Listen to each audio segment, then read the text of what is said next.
saya kata okey, patutlah kenapa dalam Islam kata makan ketika lapar. Dan lapar itu didefinekan oleh orang fisiologis. Dia kata manusia ni secara fisiologinya perut tu akan habis pengosongan makanan itu akan kita katakan perut tu dia dah keluar daripada makanan akan keluar daripada perut, dia dah start masuk duodenum dan sebagainya kat situ dalam masa lebih kurang 4 ke 5 jam.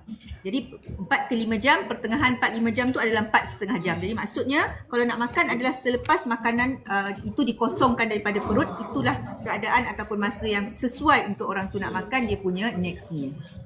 Kalau makan 1 kali sehari tak bagus, 3 kali sehari tadi pun serang jarak makan tu kena betul.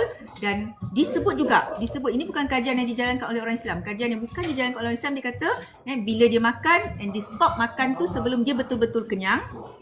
Sebab itulah yang sebaik. Sebab signal kenyang ni dia delay. Bila kita dah kenyang, sebenarnya masa tu kita dah terlebih kenyang. Sebab itu kenapa dalam Islam juga disarankan kita berhenti makan sebelum kenyang. Jadi just nice. So, bila kita boleh stop makan sebelum betul-betul kita rasa kenyang kat situ, nanti dalam masa setengah jam signal kenyang tu yang sebenarnya akan datang. Jadi itu yang saya kata sangat banyaklah bila kajian-kajian ini buat.